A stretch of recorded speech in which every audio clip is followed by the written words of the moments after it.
जय गुरुदेव, जय गायत्री माता। अब प्रज्ञा उपनिषद में गुरुदेव जी आगे लिखते हैं कि जिज्ञासु श्रोता श्वेत केतु अध्यात्म दर्शन प्रकरण की चर्चा को आगे बढ़ाते हुए मनुष्य की स्वतंत्र चयन क्षमता पर अपना असमंजस व्यक्त करते हैं।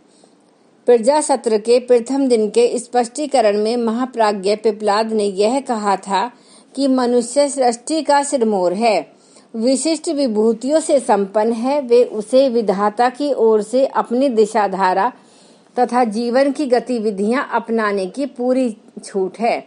अपनी शंका व्यक्त करते हुए वे कहते हैं कि क्या यह अर्थ है कि मनुष्य को बाह्य क्षेत्र से किसी प्रकार की कोई सहायता अभिष्ट नहीं है। अंतर्मुखी बन अपने ही अंदर से प्रगति की दिशाधारा चुनकर मनुष्य महान बनता है। यह तथ्य सही है, अनुभूत तथ्य है। फिर भी यह जिज्ञासा उसके मन में अभी भी शेष है कि मनुष्य को अवलंबन व स्वतंत्र निर्णय बुद्धि के अतिरिक्त भी परम लक्ष्य तक पहुंचने के लिए कौन सा ऐसा पक्ष शेष रह जाता है कि जिसकी व्याख्या मुनिवर ने नहीं की है। श्वेत केतु ने बड़ी बुद्धिमत्ता पूर्वक इस तथ्य को व्यक्त किया है।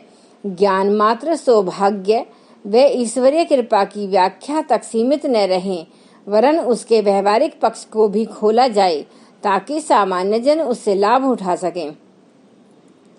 यदि थोड़ा गहराई में प्रवेश करें तो हम अपने चारों ओर देखते हैं कि सिद्धांत तो कईयों को ज्ञात है। तत्व ज्ञान ब्रह्म विद्या की दृष्टि से वे विद्वान भी माने जाते हैं, पर जब व्यवहारिकता की बात आती है तो वहाँ वे शून्य पाए जाते हैं। ज्ञान का श्रवण तो अच्छा है, पर यदि उसे व्यवहार में उतारना आया नहीं तो ऐसा अधूरा ज्ञान किस काम का। लक्ष्य तक पहुँचने के लिए अध्यात्म विज्ञान के क्षेत्र में भी यही सिद्धांत लागू होता है। एक चरण सिद्धांत का, एक व्यवहार का सिद्धांत अपनी जगह अटल है। यथार्थ होते हुए भी व्यवहारिक न हो तो प्रगति रुकी ही रहेगी। प्रश्न को सुनकर महाप्राज्ञ बहुत प्रसन्न हुए। जिज्ञासुओं की सूक्ष्म बुद्धि को सराहा और कहा, तात तुम्हारी आशंका सारगर्भित है। उसका समाधान ध्यान पूर्वक अन्य विद्वानों के साथ श्रवण करें। प्रज्ञा संपन्न समर्थ तत्वदर्शी के पूछे गए उन प्रश्नों की सराहना करते हैं जिनसे संशय का निवारण होता है तथा आत्म कल्याण और लोक कल्याण के उद्देश्य को लेकर पूछे गए होते हैं। जिज्ञासा से युक्त उचित प्रश्नों का समर्थों द्वारा समय समय पर समाधान किया जाता रहा है। अर्जुन को उठाए गए प्रश्नों को सुनकर श्री कृष्ण ने उनकी सूक्ष्म बुद्धि की प्रशंसा की। महाभारत में गीता का उपदेश ऐसे ही जिज्ञासुओं से युक्त प्रश्नों तथा उत्तरों से भरा पड़ा है। भारत की यह आर्षकालीन परंपरा रही है। आरण्य को संचालन ऐसे ब्राह्मण करते थे जो अभ्यास विद्या के मर्मज्ञ होते थे। विविध प्रसंगों पर उठाए गए अध्यात्म प्रसंगों का वे युगानुरूप उत्तर देते थे। जिज्ञासु उनका श्रवण करते तथा भावी रीति नीति निर्धारित करते थे। इसी कारण यहाँ का जीवन सदैव प्रसन्न, संतुष्ट, सदितिशील और सर्वज्ञ रहा है। जीव ईश्वर का अंश है, उसके साथ जुड़ा हुआ भी है। श्रेष्ठता के मार्ग पर चलने के लिए जब शक्ति मांगी जाती है तो वह उसे उदारता पूर्वक देता भी है। इस प्रकार की सहायता पाकर अनेकों भक्त जन कृतकृत्य हुए हैं, तेजस्वी बने हैं, अद्भुत सफलताएं वर्ण करने में समर्थ हुए हैं तथा अग्रगामियों के अनुरूप विभूतियां प्राप्त करते हुए परम लक्ष्य तक पहुँचे हैं।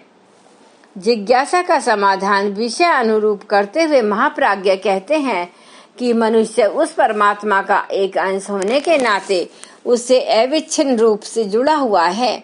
मनुष्य अपने निर्णय के लिए पूर्ण रूपेण स्वतंत्र है। इसमें कहीं वह कोई हस्तक्षेप नहीं करता। विवेक का अवलंबन लेकर मनुष्य जब भी उत्कृष्टता की ओर बढ़ता है तो फिर उसकी मदद के लिए अनुदान लुटाने के लिए वह सहज तैयार हो जाता है। यही परम ब्रह्म की विशेषता है। चयन की स्वतंत्रता, औचित्य अनुचित्य का वर्ण, यह काम उसने जीव के जिम्मे छोड़ा है और तथा भटकने पर सीख दंड आदि के रूप में वापस नहीं मार्ग पर लाना एवं सन्मार्ग पर चलने पर मुक्त हस्त से अनुदान लुटाना, यह अपने जिम्मे रखा है। जीव ब्रह्मा की एकता व परस्पर संबंधों की यह विशेषता ही मनुष्य रूपी जीवधारी को अन्यों की तुलना में वरिष्ठ ठहराती है।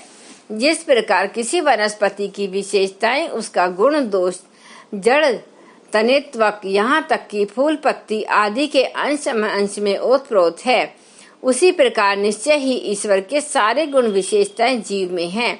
उसका अंश उसका पुत्र प्रतिनिधि होने के नाते ओतप्रोत है। पर ब्रह्म अनंत अचिंत्य अगोचर एवं बुद्धि अद्भुत है। उसे समग्र रूप में जान सकना किसी के लिए भी शक्य नहीं है। मनुष्य के साथ उसकी परमात्मा सत्ता ही जुड़ती है। उत्कृष्ट आदर्शवादिता का समुच्चय ही परमात्मा है। जीव के साथ उसी की सघनता जुड़ी है। उसी के अनुग्रह से वैभव वरदान का भंडार भक्त जनों को हस्तगत होता है। आगे गुरुदेव जी लिखते हैं कि परम सत्ता का एक विराट असीम स्वरूप वह है जो हमारे चारों ओर दिगंत में व्याप्त है। सामान्य बुद्धि इसे समझ नहीं पाती, न इसे परिपूर्ण रूप में जाना जा सकता। दूसरा स्वरूप यह है कि जिससे जीव जुड़ा हुआ है, एक को परब्रह्म एवं दूसरे को परमात्मा कहते हैं। पहला दृष्टि की नियम व्यवस्था, गति चक्र इत्यादि का नियंत्रण करता है तथा इस पूर्णांग के रूप में इसी दिव्य ज्योति का प्रकाश भिन्न भिन्न रूपों में दिखाई पड़ता है। आदर्शों का प्रतीक परमात्मा सत्ता उन्हीं मनुष्यों के साथ जुड़ती प्रसन्न होती है जो उनके अनुरूप है। उसकी अनुरूपता अनुकूलता को ही पात्रता कहते हैं। पात्रता विकसित करने के लिए ही आपात जनों ने उपासना और साधना का विधान बनाया है। ईश्वर को किसी स्तवन उपक्रम या उपहार की आवश्यकता नहीं है।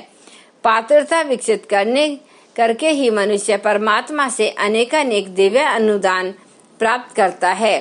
परमात्मा उपयुक्त पात्र के साथ ही जुड़ता सघनता स्थापित करता है और अनुदान वर्षा के माध्यम से अपनी प्रसन्नता उल्लास व्यक्त करता है।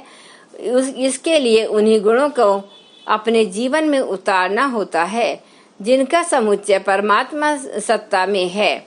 इतना करने भर से वह पात्रता पा लेता है जो उसे ईश्वर के साथ बैठने योग्य अधिकार दे देती है। पात्रता अर्थात वह गठबंधन जो आत्म सत्ता को परमात्मा सत्ता से जोड़कर आदान प्रदान का क्रम आरंभ कर देता है। भक्त के गुण कर्मों की उत्कृष्टता व आदर्शों के प्रति समर्पण तथा भगवान की अनुकंपा, यह प्रवाह फिर सतत चलने लगता है। गुण कर्म स्वभाव में उत्कृष्टता की अभिवृद्धि निश्चित ही परमेश्वर की प्रमुख अनुकंपा है। इसी के सहारे व्यक्ति तत्व परिष्कृत होता है, फलतः उपलब्ध करता, अंतर क्षेत्र में प्रखरता और बाह्य क्षेत्र में सद्भावना बढ़ती देखता है। जिन्हें यह दो विभूतियां मिली हैं, उन्हें किसी भी वस्तु की कमी नहीं रहती। जब भी प्रभु की कृपा बरसती है तो ये साधक के अंतरंग में सद्वृद्धि के रूप में तथा बहिरंग के रूप में स्वभाव में सुसंस्कार में समावेश हो जाते हैं तथा उन्हें अपने किसी भी शरीर के रोग की चिंता नहीं रहती, क्योंकि सभी रोगों को ठीक करने का सब उपाय तो भगवान ने सोच रखा है। वह सिर्फ अपने नेक कार्य में लग जाता है तथा सत्कर्म पर चलता हुआ मोक्ष को प्राप्त होता है। यदि उसमें अपने शरीर के बारे में वह बार बार सोचता रहेगा तो इसका मतलब उसको अभी ज्ञान प्राप्त नहीं हुआ है, क्योंकि यह तो सब ठीक करने की जो भी विधा है सब भगवान की है। यदि इतना परिवर्तन न दिखाई पड़े तो समझना चाहिए कि साधक ने साधना नहीं मात्र समय शेप किया है, उसकी आवाज ईश्वर तक नहीं पहुंची। साधना की सच्ची फलश्रुति है मनुष्य की अपने आंतरिक दुर्गुणों से संघर्ष लेने योग्य प्रचंडता और अपने व्यवहार क्षेत्र में सद्भाव का विस्तार। हम पाते यह है कि मनुष्य अंत के प्रति अपने दुर्गुण स्वभाव में बैठी दुष्प्रवृत्तियों कुसंस्कारों के प्रति तो दयालु होता है, परंतु वह क्षेत्र में कड़वा एवं कटु जब यह स्थिति उलटने लगे तो मानना चाहिए कि साधक की साधना सफल रही, व्यक्तित्व का परिष्कार हुआ और यही प्रभु की अनुकंपा विभूति वर्षा है।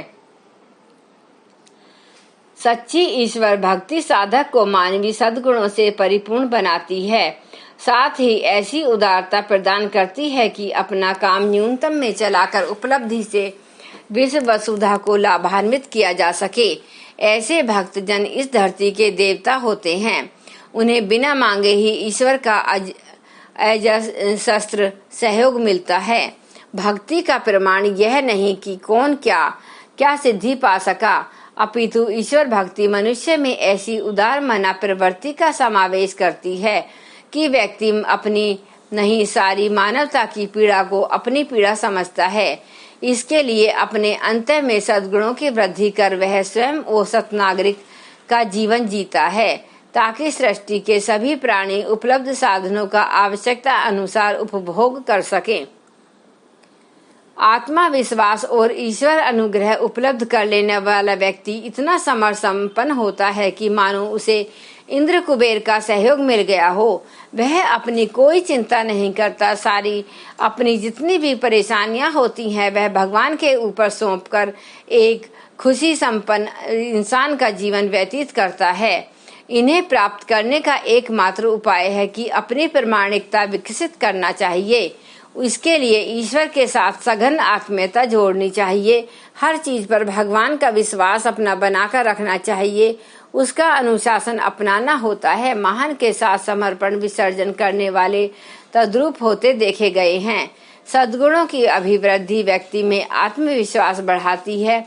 अपने पर विश्वास ही ईश्वरीय सत्ता में विश्वास करना है। इसे ही सच्ची आस्तिकता कह सकते हैं। ऐसे व्यक्ति प्रभु की कृपा सामर्थ्य के रूप में इंद्र का सहयोग तथा संपन्नता के रूप में कुबेर का सहयोग पाते हैं।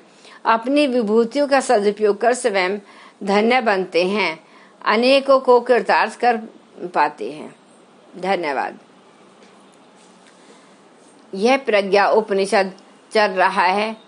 ये पंडित श्री राम शर्मा आचार्य जी ने अपने शब्दों में लिखा है। मेरी आप सभी लोगों से विनती है कि आप खुद भी सुनिए तथा इसको जन जन तक पहुंचाने में सहयोग प्राप्त कराइए। धन्यवाद। एक बार गायत्री मंत्र का उच्चारण हमारे साथ साथ। ओम भूर्भुवः सुवः तत्सवितुर्वरेण्यं भर्गो देवस्य धीमहि धियो यो न प्रचोदयात्। जय गुरुदेव, जय गायत्री माता।